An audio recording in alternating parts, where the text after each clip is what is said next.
Hola Loli, saludos a todos mis buenos amigos en Asturias. Me encantaría estar ahí en persona. De verdad que Asturias es mi sitio, está en mi corazón, me encanta. Me gustaría estar ahí con vosotros. Y es un placer también estar aquí y poder compartir lo que yo creo que sea algo que os puede ayudar y puede ayudaros a entender un poquito mejor de los riesgos a los que se enfrentan las personas con altas capacidades o superdotadas. Son las únicas personas con necesidades especiales que pueden disimular y hacer que son igual que los demás. Muchas personas con talento especial, con altas capacidades, utilizan muchísimas energías intentando esconderlo. En lugar de sentirse mejores que los demás porque son inteligentes, lo que hacen es sentirse que sus diferencias los hacen ser defectuosos. Entonces, ¿cuándo se esconden? Bueno, cuando todo el mundo tiene el mismo currículo en la escuela, cuando existe un techo de cristal sobre lo que pueden aprender, cuando no les dejan aprender a su ritmo. Estos disfraces, esta forma de esconderse, son como agentes secretos y les hacen parecer alumnos normales. Ahí es lo que se dedican. Dedican el tiempo a aparentar ser normales, ser como los demás, en lugar de desarrollarse. Están aprendiendo a jugar el juego de los demás. Intentan no estar expuestos. Y estas son las normas. Que nunca se note que eres diferente, que no destaques. Actúa igual que todos los demás y no llames la atención. Estas son las normas del juego al que juegan los niños superdotados en nuestras escuelas. Y estos niños superdotados son excelentes con la imitación, pero el hecho de estar teniendo una doble vida es un peso muy fuerte. Una falta de autenticidad, sentirse que no son ellos, un conflicto interno. Y encima no tienen a nadie con quien compartir los éxitos personales. Tienen que camuflarse en unas sociedades en las que parece que estas personas más avanzadas no son adecuadas, no tienen el apoyo necesario y entonces los niños tienen que intentar mimetizarse con el resto de los compañeros. Esto los lleva a la soledad. La primera estrategia que utilizan los niños superdotados es la invisibilidad.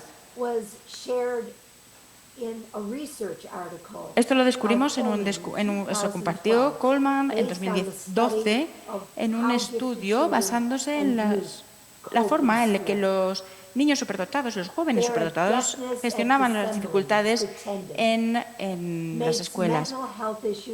Esta forma de separarse de su realidad hace que sea mucho más difícil detectar esta superdotación. Esto lo descubrieron también o publicaron Kling et al. En 2019. Peter y Chen en 2018 publicaron que los superdotados tienen un riesgo diferente. Son diferentes también en la presentación del riesgo porque tiene un desarrollo asíncrono que es inherente a la superdotación y tiene unas implicaciones sociales y emocionales. Esta asincronía es un concepto, el desarrollo asíncrono, que se desarrolló por el grupo de Columbus en 1991. Y quiere decir que los superdotados tienen unas experiencias vitales cualitativamente diferentes cuando las comparamos con otros individuos. Y esto se debe a su complejidad tan avanzada, su alta sensibilidad, la intensidad de esta sensibilidad también, el desarrollo desigual y el hecho de que no están socialmente sincronizados. Y muchas personas piensan que esta intensidad más elevada de los superdotados la ven como falta de madurez y no lo es. Cuando realizamos estudios de los superdotados, lo que vemos es que son más maduros en sus actitudes, en sus sistemas de creencias, en sus comportamientos, que son mucho más maduros que otros niños. Pero esta intensidad elevada les hace parecer niños más pequeños para aquellas personas que no están informadas. Y esto lo llamamos superexcitabilidad. Coleman afirmó que la superdotación es un elemento de estigma y creó el paradigma del estigma de la superdotación. Lo llamó la desviación normal. Cuando les hablaba en Asturias, yo os explicaba que los superdotados eran los neurodivergentes, pero mucha gente piensa que la neurodivergencia es el autismo, pero pueden ser muchísimas cosas. Es una imagen mucho más amplia de la neurodivergencia y no quiere decir que sean los neurotipos no son mejores ni peores que los neurodiversos, pero divergentes, pero parece que intentamos, los superdotados, muchos neurodivergentes intentan ser iguales, pero si nos fijamos bien, vemos que estas diferencias existen. Según Coleman, los superdotados muestran distintas características que no son iguales a las de su edad, género, grupo étnico, clase social. Aprenden rápido, tienen una capacidad más profunda para la abstracción del aprendizaje, tienen una mayor sensibilidad, unos intereses más intensos y un desarrollo más asíncrono. Y los superdotados están deseando conexión, pero pronto se dan cuenta de que cuando los demás detectan esta superdotación, los tratan de distinta manera.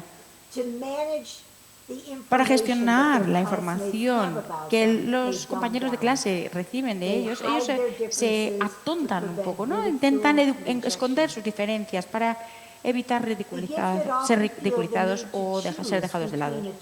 Así que los niños superdotados tienen que elegir conseguir mis objetivos o que me acepten mi entorno. Y esto lo describió en 1989 Gross, en Australia. Yo tuve una experiencia personal cuando daba clases en la Universidad de Denver. Tenía una niña, una alumna, en el grupo de superdotación. Y ella le dijo a la clase que su mayor triunfo fue cuando fue la mejor de su clase, mientras que su equipo de cheerleaders, de animadoras, no tenía ni idea de que ella tenía esta capacidad. Imaginaos lo que habría tenido que hacer esta chica para esconder su superdotación. Es increíble porque es una superdotación escondida, tapada, camuflada completamente. Pero esta forma de esconderse tiene un coste, tiene un peso para los individuos superdotados, porque están intentando con tanta intensidad ser lo que no son, que pagan un precio. Pierden autenticidad, porque esconderse es un imperativo moral para ellos ahora. Muchos niños y muchos adolescentes se sienten obligados a mentir a sus compañeros, esconder sus intereses, esconder sus resultados en los exámenes. En un estudio reciente también en Australia, algunas madres de los superdotados decían que esconder esta superdotación era un sacrificio desafortunado pero necesario. Y gestionar esta información tiene un precio emocional para los niños. No puedo mostrar a las personas, al resto del mundo, quién soy. Debo de ser inaceptable. Si me tengo que esconder, tengo que soportar este peso tan grande de sentirse que no son aceptables, que no son correctos. Algunos estudios multiculturales o crossculturales en los últimos años nos han demostrado que el estigma de la superdotación de Coleman es real y que todavía se mantiene. Un estudio que se desarrolló en la universalidad del estigma de Coleman. Los niños superdotados se entrevistaron en los Estados Unidos, en el Reino Unido, en Corea del Sur, en Irlanda y en Francia, en escuelas diferentes, socialmente diferentes, también en los Estados Unidos y en todos los países. Descubrieron la evidencia de que los niños superdotados pretendían ser normales. ¿Y cómo lo hacían? Bueno, sus mecanismos para gestionar este tema venían de aquí. Esto es lo que dijo nuestro estudio. No respondían en clase, no compartían sus notas con los compañeros, mentían sobre los resultados de los exámenes, no les decía a ninguno de sus compañeros que estaban en programas de superdotados, fallaban en sus resultados intencionadamente. Intentaban mostrar interés en cosas que a sus compañeros les interesaban también, se quedaban callados o intentaban aparentar ser más tontos de lo que realmente eran. Y esto es lo que se demostró en este estudio. Y esto es lo que vemos en nuestros alumnos superdotados. Y su mantra es: no destaques, no seas más que tus hijos, que tus amigos, porque si no, no los vas a tener. Y si tienes que elegir entre las expectativas de sus padres y profesores, que sean lo mejor que puedan, que den lo mejor de sí, y les gustaría llegar a eso, pero también tienen el requisito de sus compañeros de, no destaques. Y eso es realmente un conflicto constante. Cuando destacan, los marcas. Las familias sí creen que deberían ser excelentes, pero saben que si se descubre su superdotación, ya van a estar fuera de la normalidad. Sienten que no pueden ser normales, porque preguntan: ¿por qué no puedo ser normal? ¿Por qué no puedo ser como los demás? Muchos niños se esconden, pasan al subsuelo debido a esta presión. En estudios sobre la superdotación se dice que a menudo los superdotados sufren insultos, los marcan, y si encima tenían la presión de no ser los mejores de su clase y de serlo a la vez, es complejo para los niños. En Estados Unidos se realizó un estudio con 432 niños en 11 estados. Y lo realizaron Peterson y Gray en 2016 y descubrieron que 2/3 de los superdotados en octavo sufrían bullying y más del 10% sufrían un bullying repetitivo. Y Pfeiffer y Prado en 2018 informaron que el 72% de los alumnos de la educación superior superdotados tenían que sufrir que les llamaran nombres, que los insultaran, si los comparamos con el 40% del resto de compañeros. También tenía esto, por supuesto, un efecto muy negativo en la autoestima y en el sentimiento de pertenencia. La vulnerabilidad surge cuando los niños se ven obligados a seguir las normas de los otros niños, los niños de la media, cuando el entorno de la escuela es competitivo, cuando no se está detectando el bullying, cuando no hay otros niños superdotados con los que relacionarse y cuando los adultos no entienden su mundo. Y cuanto más se diverja el niño de la norma, más vulnerable va a ser. Y aquí tenemos algunas de las cosas que creo que tenemos que preguntarnos a nosotros sobre el sistema escolar para los superdotados. Tenemos que estos niños están en riesgo en una sociedad que parece que prima ser iguales. Es difícil atreverse a ser diferente cuando tienes todas estas dificultades que ya hemos descubierto, que ya hemos mencionado.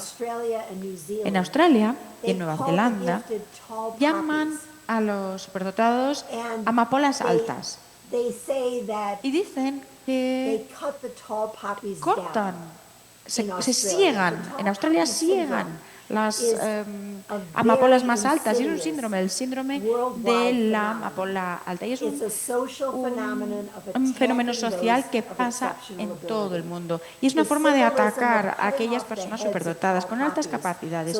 Sí, parece que se pretende que nadie destaque, y esto es una historia que sucede en todo el mundo.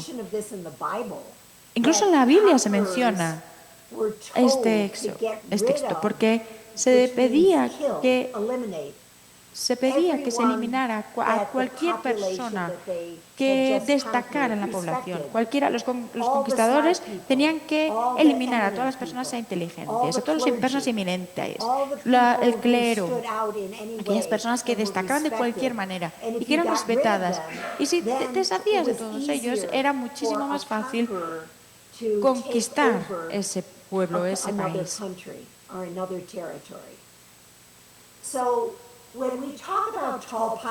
Cuando estamos hablando entonces de las amapolas altas, no estamos hablando solo de amapolas, estamos hablando de eliminar la inteligencia global, porque es una amenaza.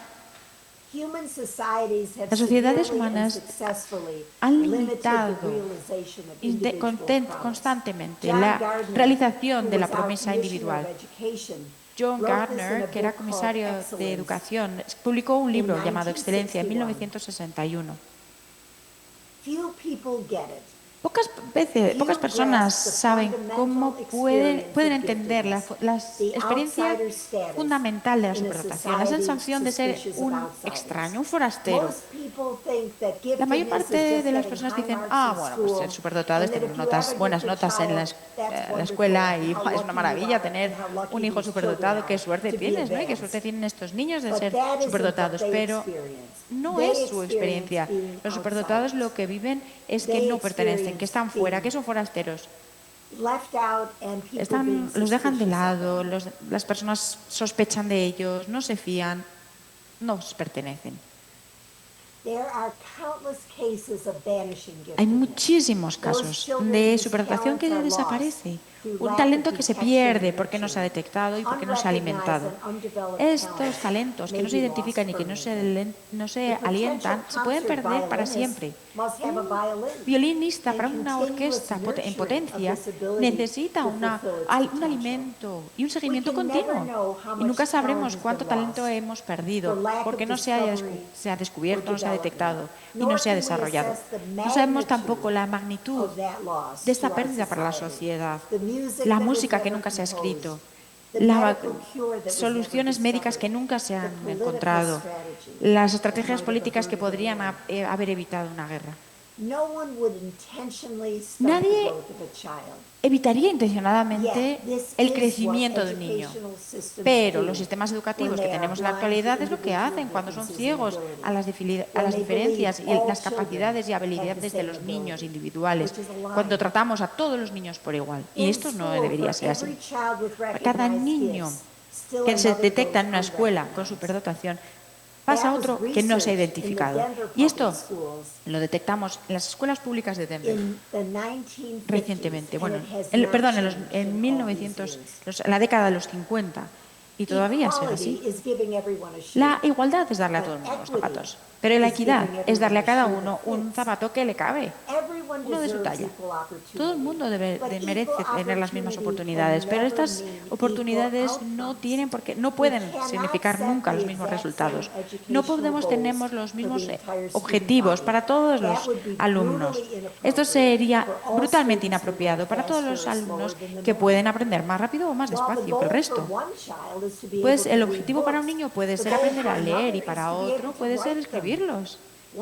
Un alumno puede necesitar aprender suficientes matemáticas para gestionar su presupuesto de adulto, ¿no? Mientras que otro puede estar expuesto a unas matemáticas más avanzadas para poder descubrir una nueva fuente de energía en el futuro. No podemos esperar que un profesor en el aula pueda enseñar a sumar a un niño y a otro pues cálculo avanzado. Y niños de la misma edad, pero que tienen un grado de desarrollo muy diferente. Esto de que la misma talla vale para todo realmente no funciona, porque obliga a los niños a bajar su nivel. Y los más capacitados tienen que ser capaces de desarrollar sus habilidades en lugar de que los utilicen como ayudantes del profesor. No nos sirve una talla para todos. Y si colocamos a todos los niños, a todos los estudios en el mismo programa, con los mismos objetivos, indistintamente de sus capacidades, no tiene ningún sentido. Muchos niños superdotados pues soportan la escuela, pero no aprenden nada.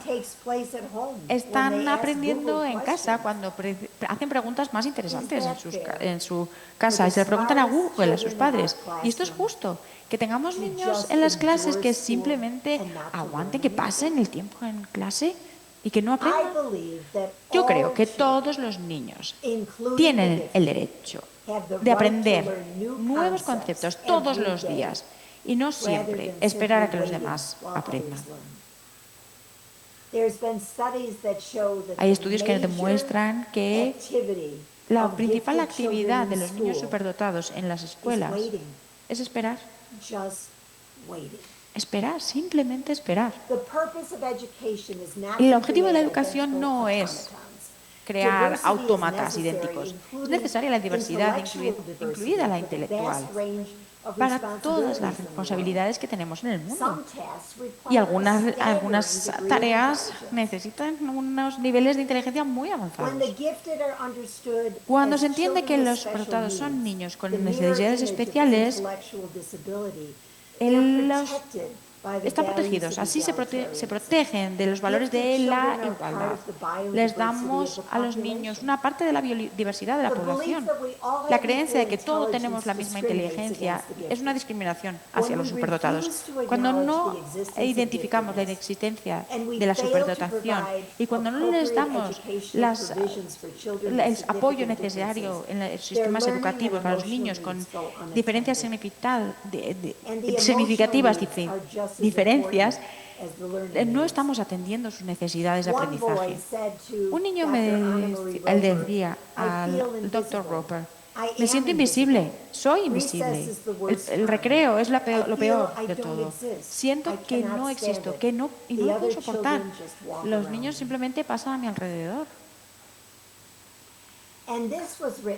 Y esto es algo que se escribió en la asociación, un alumno de educación superior, y lo escribió para un libro que se publicó en 1978 por la American Association for Gifted Children. Decía: no somos normales y lo sabemos. A veces puede ser entretenido, pero no siempre es divertido, Solemos ser más sensibles que otras personas.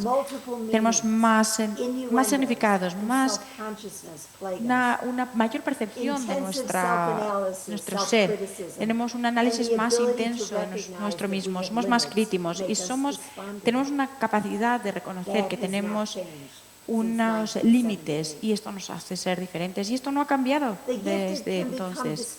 Los niños pueden sentirse abrumados por los problemas mundiales.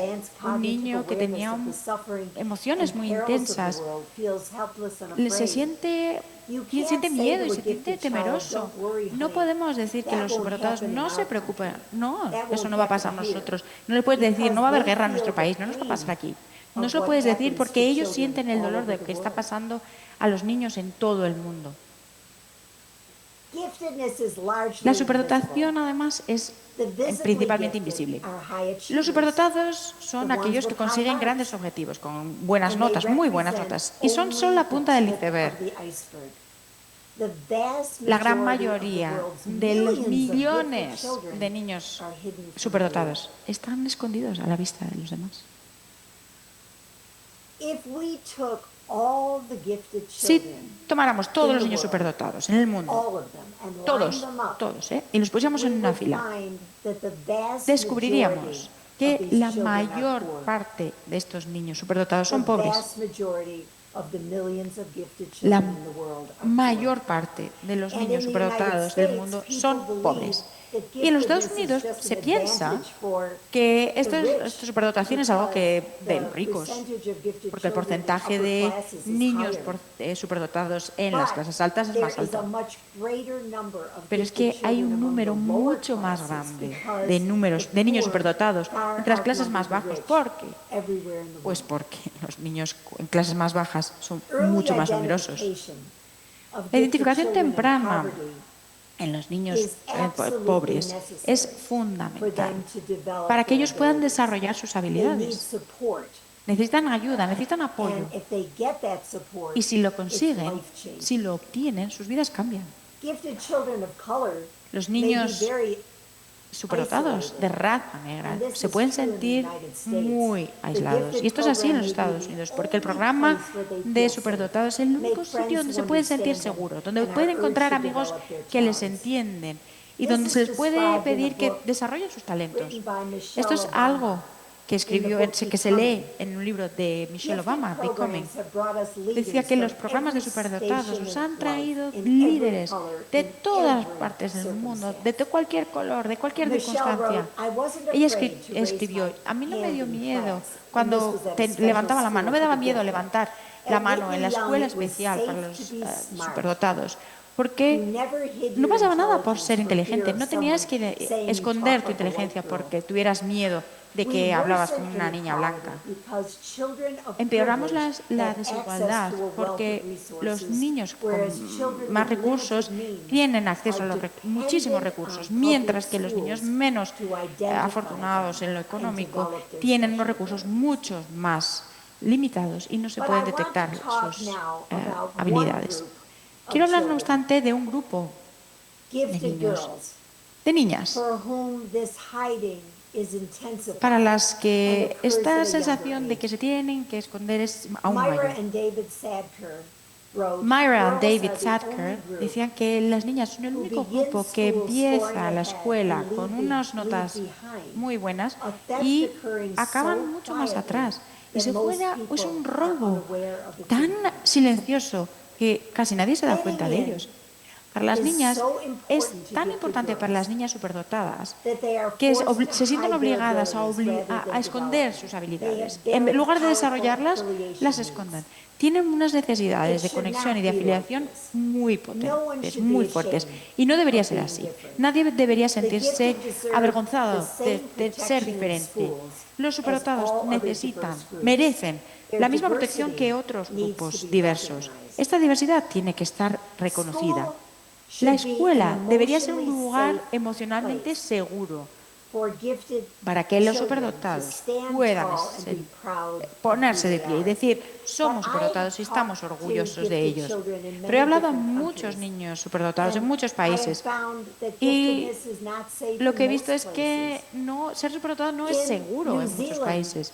En Nueva Zelanda hice un taller con niños de educación elemental, de educación primaria, y lo que vi es que un tercio de los niños les habían pegado por ser superdotados. La escuela no era un sitio seguro, no era un lugar seguro para los superdotados. Y esto no se debería tolerar. Es una experiencia increíble. Una madre que nos trajo a su hija a nuestro centro de desarrollo de la superdotación y nos mostró este dibujo tan bonito que su hija muy avanzada escribió y dibujó y escribió un niño montado en bicicleta y un coche, y Anya escribió su nombre al revés, de derecha a izquierda, pero lo escribió. Pero mirad lo que pasó después de empezar la guardería. Con 3 años y 6 meses empezó la guardería. Su madre le dijo que escribiera. Y dijo, mira, esto lo escribió, esto es lo que dibujó Anya, escribió mucho y después lo tachó. Y dijo, lo tenía que esconder, porque a sus amigos lo que le gustaba era hacer garabatos. Con 3 años. Y escribió Mamey, no su nombre.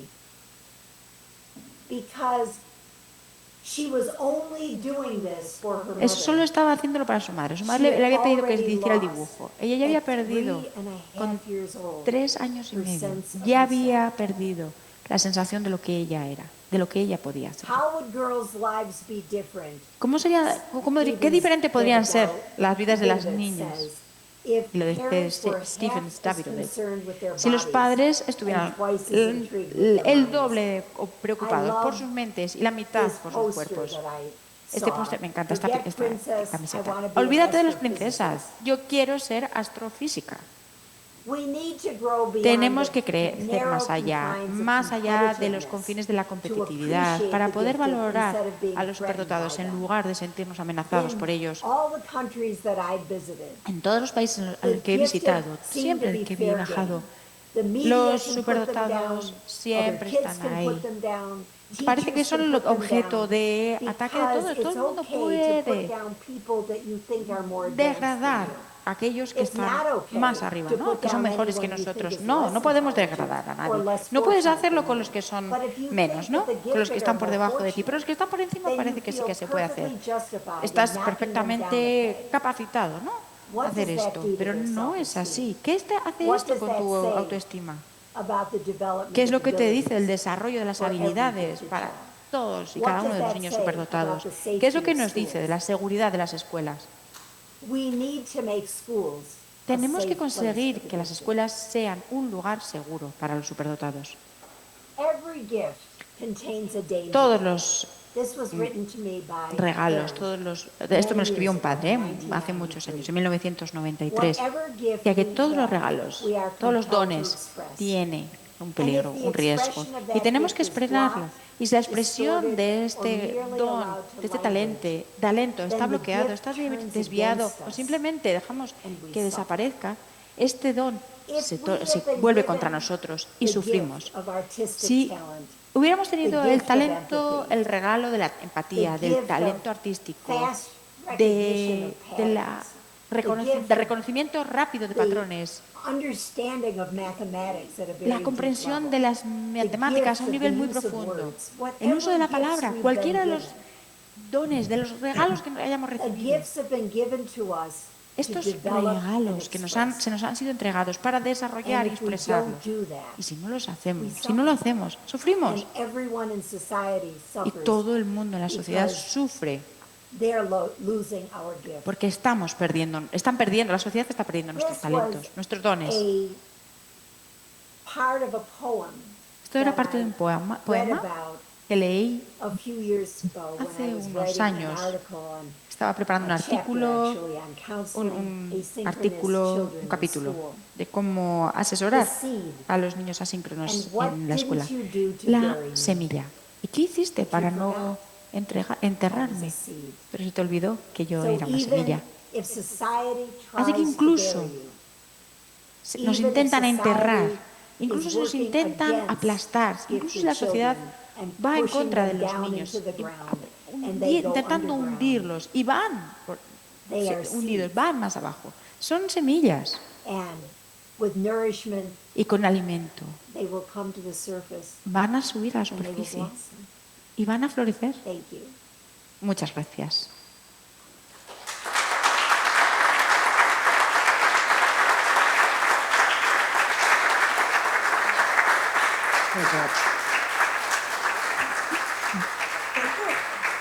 Sí, bueno, ahora supongo que... Muchas gracias, Linda. Vamos a dejar que el público te haga alguna pregunta y puedas compartir con ellos. Sí, no lo coneixes, tampoc sense veure. Com és Alejandro Rodríguez. Y aunque ahí está escrito Alejandro, Linda, yo me llamo Juan. És que abans de venir a la francesa li anava dient Alejandro. Han llegit el pensament obert. Loli, había una pregunta. Loli. Y luego va ahí.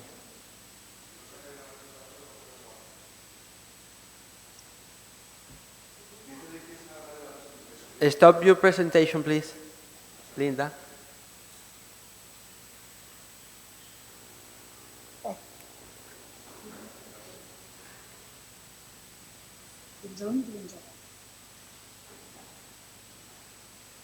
Adelante. Por favor, pueden pedir... vale, hasta que era silenciada. Y para cualquier pregunta, por favor, háganla con micrófono para que yo pueda interpretar. Gracias. Pon el micro.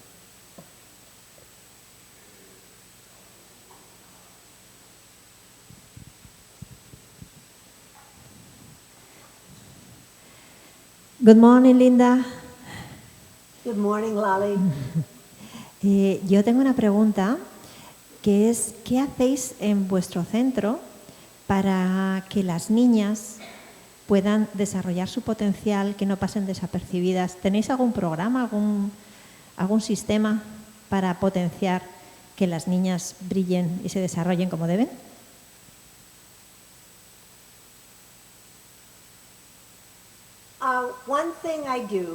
Una de las cosas que yo hago es decirles a sus padres que en todas partes en el mundo en las que hay centros que evalúan niños superdotados, los padres llevan a sus hijos más a menudo que a sus hijas.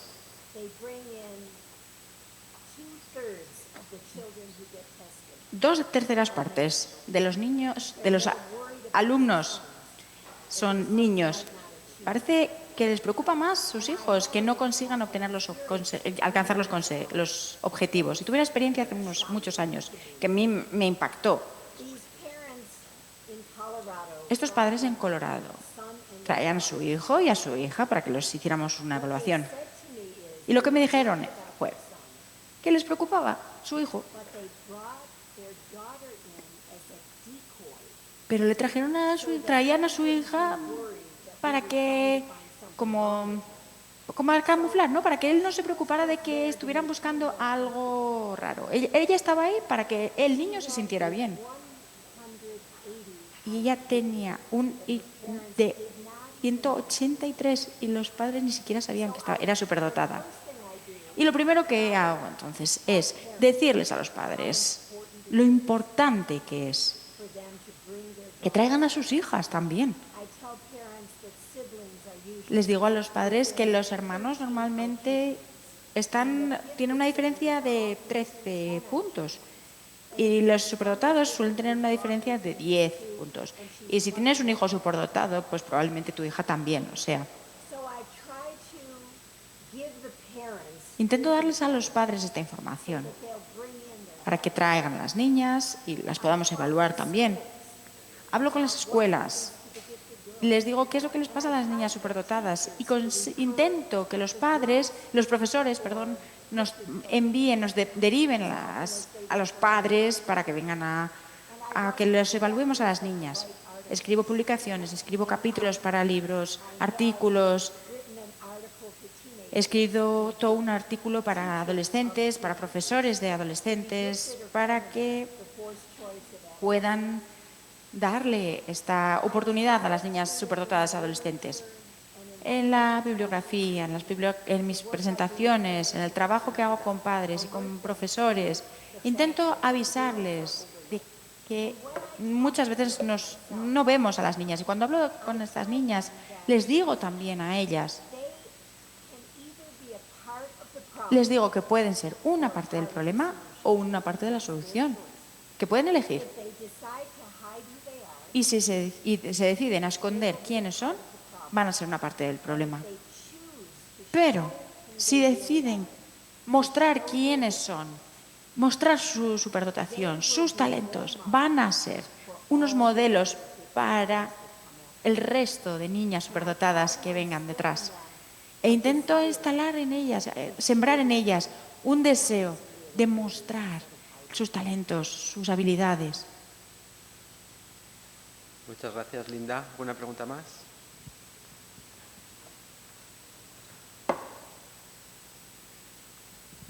Hola, Linda. Mira, yo quería preguntarte, dada la cantidad de personas superdotadas con las que has trabajado, ¿cómo ves el fomentar el deporte que piensas o que has visto entre los alumnos de altas capacidades para desarrollar esa salud física, mental, emocional, incluso sus habilidades sociales? Gracias.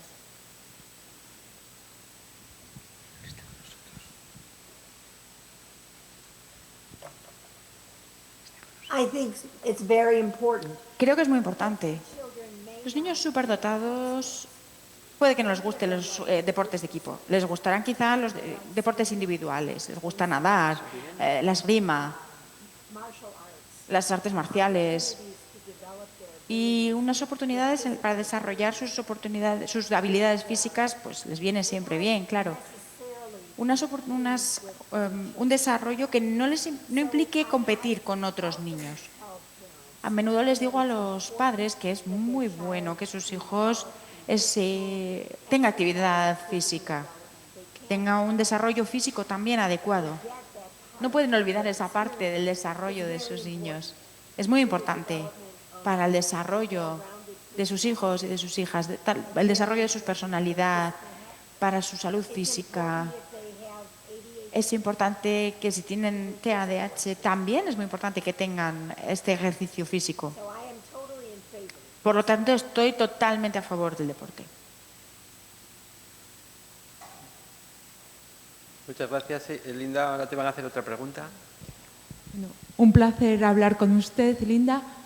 Yo quería comentarle, bueno, aparte de que para mi hijo tiene 15 años, la vida solo es el deporte, pero por otro lado le pasa lo contrario que pasa habitualmente, y es que los patios para él son una pesadilla y él se mantiene separado del resto. Incluso se pone tapones en los oídos porque no quiere saber nada de nadie.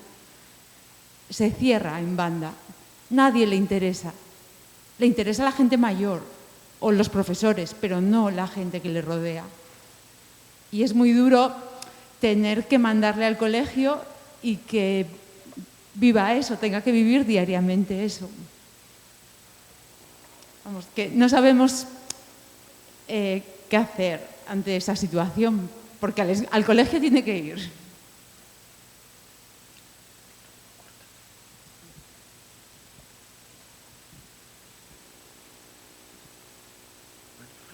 This is a complicated question. Es una pregunta muy difícil la que me haces. Y tendría que conocer un poco más a tu hijo para saber qué te podría recomendar. Y también tendría que saber un poquito más lo que los niños pueden hacer en tu país. Solo te puedo responder de lo que yo les diría a unos padres en los Estados Unidos. En primer lugar, un niño de 15 años y muy avanzado, les diría que que tome algunas clases en la universidad. Podría valorarlas. No que tenga que acudir a la universidad para llegar a examinarse o para tener un título. No, simplemente que vaya y que vaya y vea y que sepa que hay un lugar en el que se valora la inteligencia. Y no, probablemente no sea en su instituto, pero sí que va a ser en la universidad. Y si pueden vivir esa experiencia y si pueden seguir hasta ahí, ¿no? Si pueden aguantar hasta la universidad, van a empezar a encontrar personas inteligentes con las que pueden interactuar. Van a encontrarse con profesores inteligentes que van a valorar quiénes son. Y si este chico de 15 años ve la universidad como un objetivo, como algo a lo que, bueno, pues le puede apetecer llegar, seguramente esto le inspire. Quizá esto inspire, yo creo que esto puede que le inspire. No sé si esto es algo que se puede hacer en España, pero quizás sería algo que se pueda valorar. Puede además motivarle para hacer lo mejor en el instituto, para poder llegar a la universidad. Y si le cuesta demasiadas dificultades para tener amigos, hay terapeutas que trabajan con niños en estas áreas, hay grupos de apoyo, pero es que es muy normal que los niños superdotados y las niñas superdotadas intenten estar con personas de más edad, porque tienen una edad mental muy superior. Si pensamos en la edad mental, un niño de 4 años tiene la madurez mental, al menos la mente de un niño de 6, pero está en un cuerpo de 4 años. A los 8, esta persona tiene una mente de 12 años, pero está en un cuerpo de 8 años. A los 16, estamos hablando de una persona que tiene una edad mental, una mente de una persona de 24 años en un cuerpo de 16 años. Claro que va a querer estar con gente mayor, por supuesto. Los quinceañeros le parecerán aburridísimos, pero no tienen nada en común.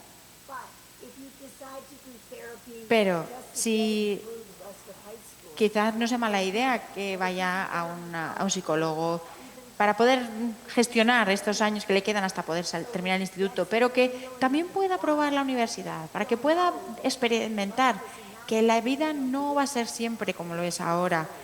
El resto de su vida seguramente mejorará una vez que pueda ir a la universidad. Muchas gracias, Linda. Y ahora ya nos vamos a despedir de ti. Linda, ha sido un rato muy agradable. Estamos muy contentos de haberte tenido con nosotros, de haber aprendido contigo, de haber escuchado tus palabras. Y un placer, como siempre, que hablemos. Y va a despedirse de ti, Loli. Linda, hasta siempre, un abrazo.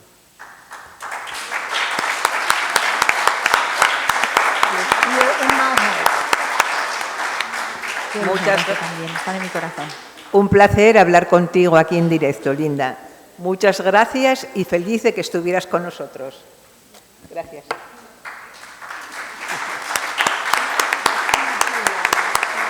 Me alegra mucho verte también, Loli. Adiós.